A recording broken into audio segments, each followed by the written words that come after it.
সম্মানিত ভাইরা, আমরা আজকে যখন গণ মিছিল করছি, এই গণ মিছিলে আমি সকালবেলা আমার আম্মাকে দোয়া দেওয়ার জন্য গিয়েছিলাম।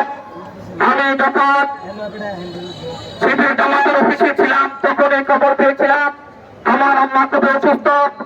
আমি আপনারা জানেন বিগত 17 বছর এর মধ্যে প্রায় 1.5 বছর আমি কারাগারে ছিলাম। আমার আম্মা নিয়মিত সেখানে পরেশানি করত এবং আমার আব্বা সে 93 সালে ইন্তেকাল করেছে। আজকে আমার আম্মা ইন্তেকাল করেছেন। আমার আম্মার জানাজা আগামীকাল 5 জুলাই থানা নামে মসজিদটা ঈদগাহ মাঠে থানা মসজিদের ঈদগাহ মাঠে আগামীকাল 5 জুলাই অনুষ্ঠিত হবে। আপনারা কাজ করে আমার আম্মার জন্য দোয়া করবেন। তিনি আমাদেরকে ইসলামের পথে পরিচালনা করার জন্য, ইসলামের আলোকে গড়ে তোলার জন্য তিনি অনেক কষ্ট করেছেন।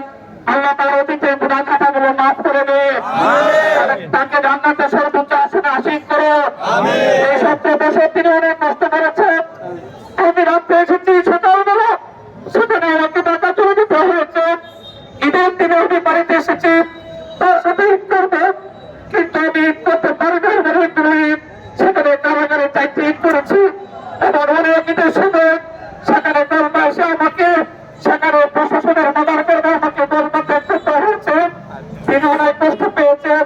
আমি আমার মায়ের জন্য আপনাদের কাছে দোয়া চাই। আপনারা আমার মায়ের জন্য দোয়া করবেন, আল্লাহ যাতে তাকে ক্ষমা করে দেন, তাকে যাতে বেহেশতে দাখিল করে।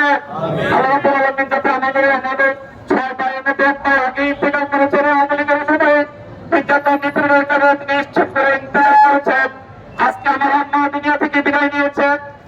আপনারা দোয়া করবেন আমরা যাতে ইসলামের পথে চলতে পারি, দেশের মানুষের জন্য যাতে কাজ করতে পারি। আল্লাহ রাব্বুল আলামিন আমাদেরকে সেই তৌফিক দান করুন। আমিন।